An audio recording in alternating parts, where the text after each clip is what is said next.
Good morning, good afternoon, good evening.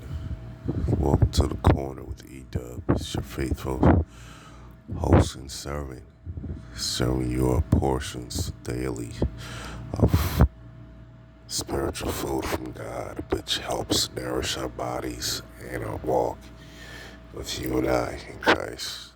I hope you had a good day today. Today's Sunday, June 11th, or June 12th, rather. I'm sorry, June 12th, 2022.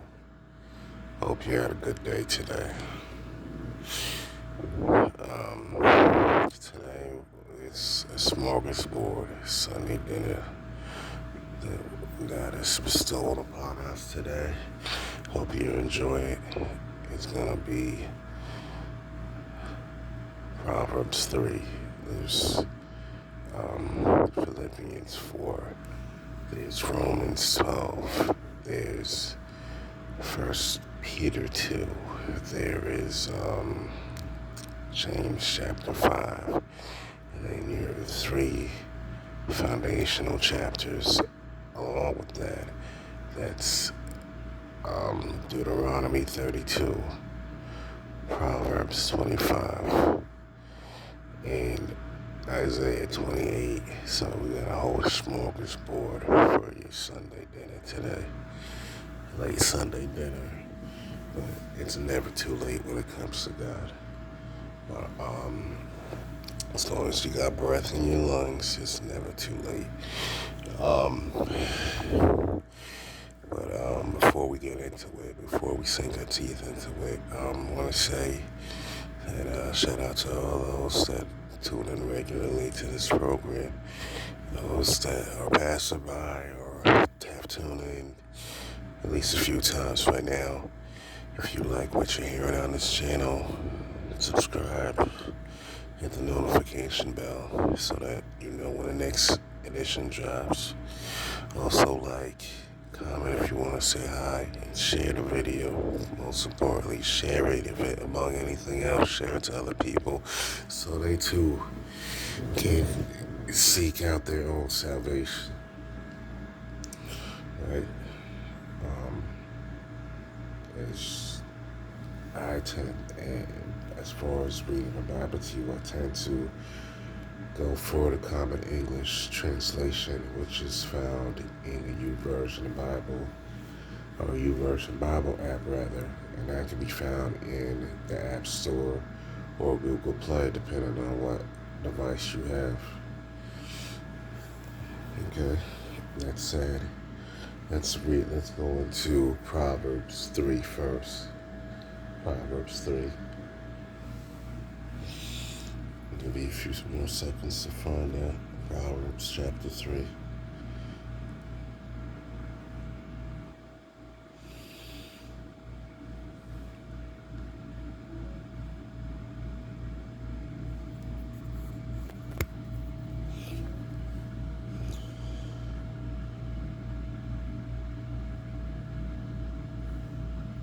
Okay.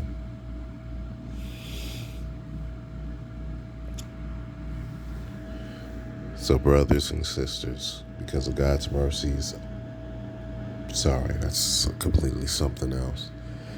This is Proverbs 3 now, for real. My son, don't forget my instruction. Let your heart guard my commands, because they will help you live a long time and provide you with well-being. Don't let loyalty and faithfulness leave you. Bind them on your neck. Write them on the tablet of your heart.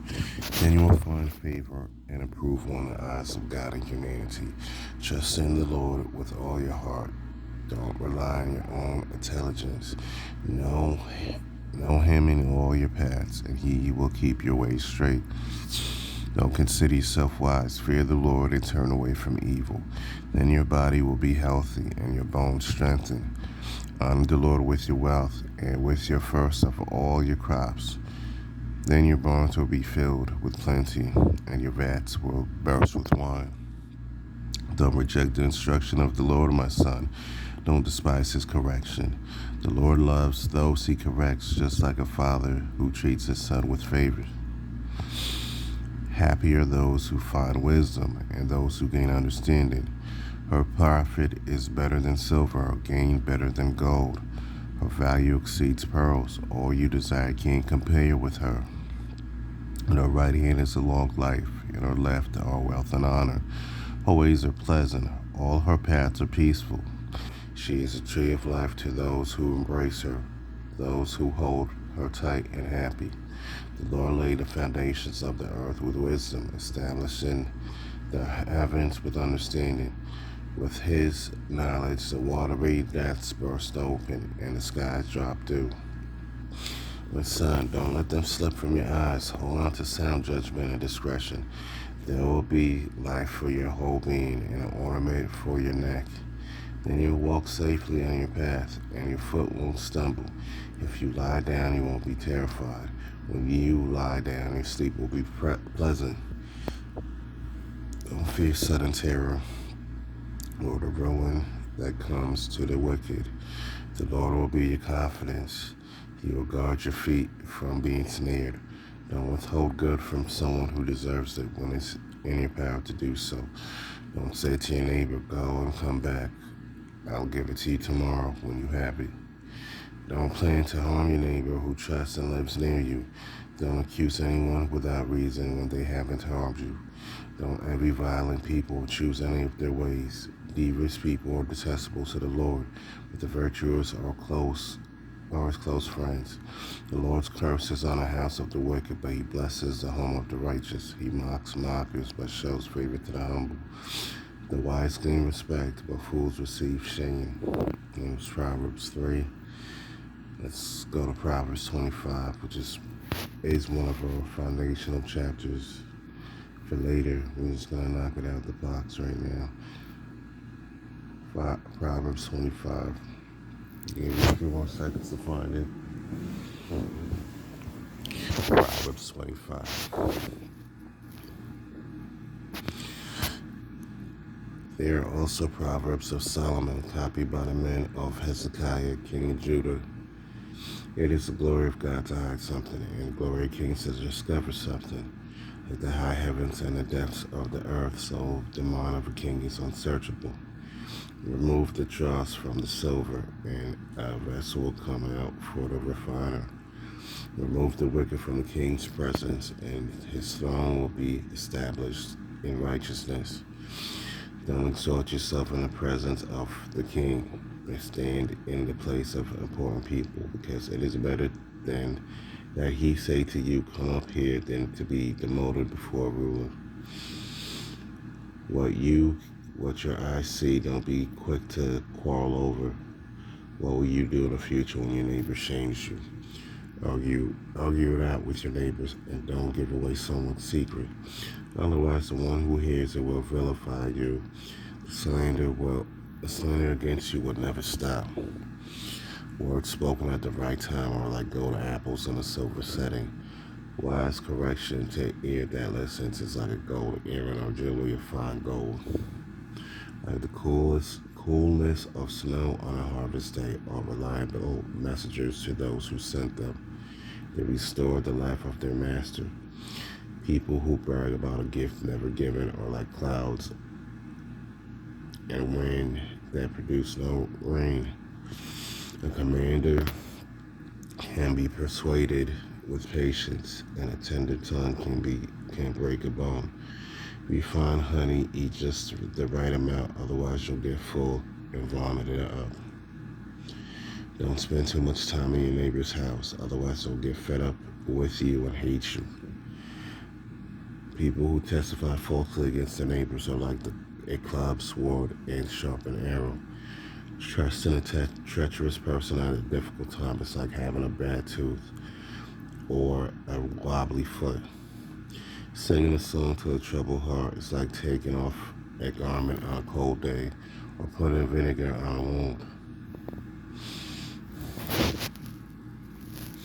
If your enemies are starving, feed them some bread. If they are thirsty, give them water to drink. By doing this, you will heap burning coals on their head, and the Lord will reward you. The north wind stirs up rain, and a person who plots quietly provokes angry faces. Better to live on the edge of a roof than share a house with a contentious woman. Good news from a distant land is like cold water for a weary person. A righteous person given into the wicked is like a contaminated spring or a polluted fountain.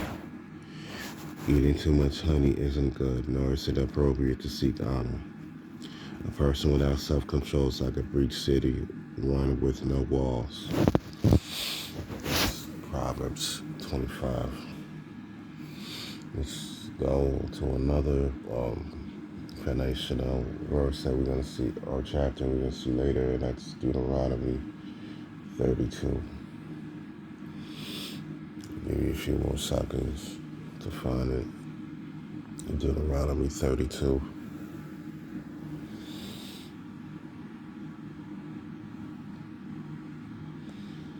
Okay.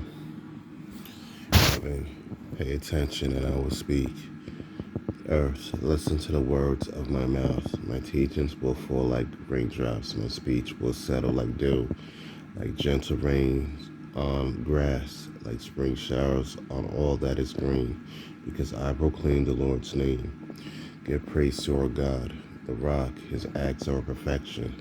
No doubt about it. All his ways are right. He is the faithful God, never deceiving, although altogether righteous and true is he. But children who weren't his own sinned against him with their defects. They are a twisted and perverse generation. Is that how you thank the Lord, you stupid, senseless people? Is he your father, your creator?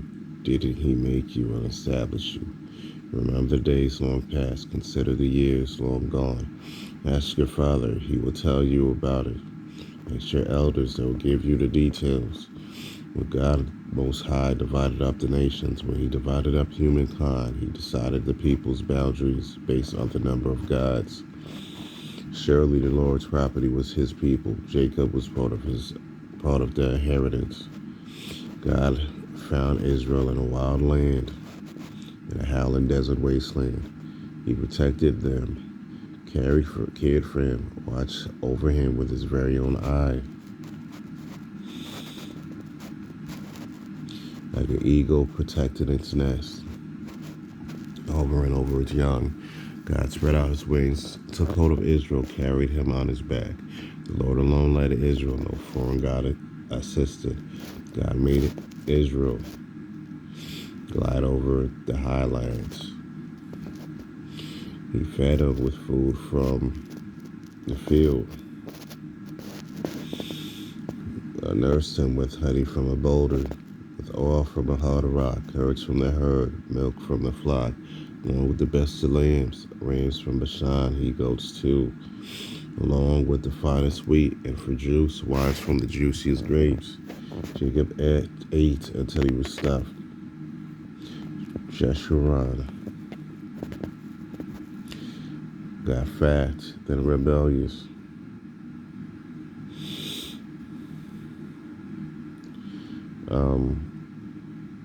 It was you who got fat, thick, and stubborn. Jeshurun gave up on the God who made him. Though the rock of his salvation was worthless, they made God jealous with strange gods, aggravated him with detestable things. They sacrificed to demons, not to God, to deities of which they had no knowledge, new gods only recently on the scene, the ones about which your ancestors have never heard. You deserted the rock that sired you, forgot the God who gave birth to you. The Lord saw this and rejected out of aggravation his sons and his daughters.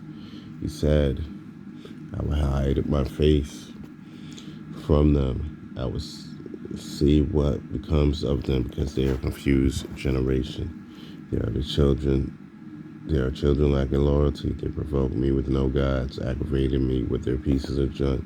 So I'm going to provoke them with no people, aggravate them with a nation of fools. A fire burns in me. It will blaze to the depths of the grave. It will destroy the land and its crops. It will blacken the base of the mountains. I throw on them disaster after disaster.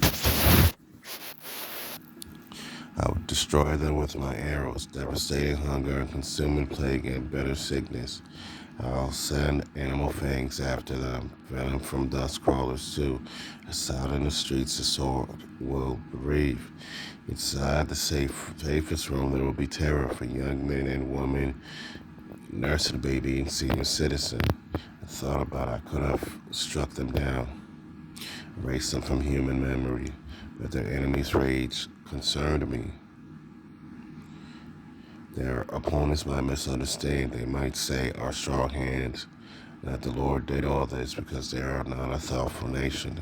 They lack any insight. If they have any wisdom, they will understand this. They will discern what will become of them. How can one person chase off 1,000 in battle? How could two people make 10,000 flee for their lives? Only because their rocks sold them off. Only because the Lord handed them over. But no, their rocks can't compare to our rock. Our enemies are completely stupid. Their roots run straight from Sodom and the fields of Gomorrah. The grapes are pure poison. Their grape clusters are nothing but bitter. The wine is snake poison, venom from a cruel cobra. Don't I have this stored up, sealed in my vaults? Revenge is my domain, so is punishment in kind. At the exact moment their steps slip up, because the day of their destruction is just around the corner. Their final destiny is speeding on its way, but the Lord will acquit his people who have compassion on those who serve him. The Lord will acquit his people, will have compassion on those who serve him, once he sees that all their strength is gone, and that both prisoners and free people are wiped out.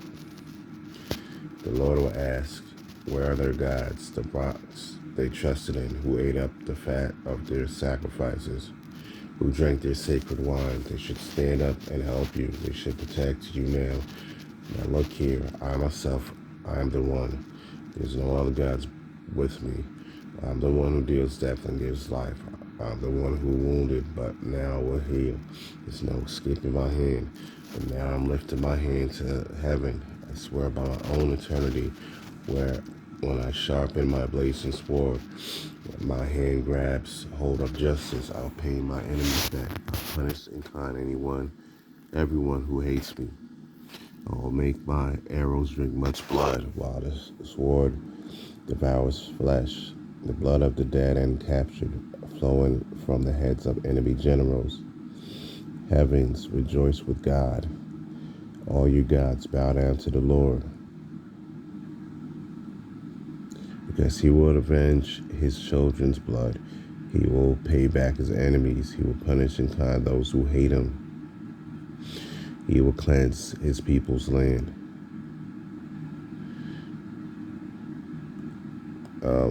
So Moses came and recited all the words of this poem.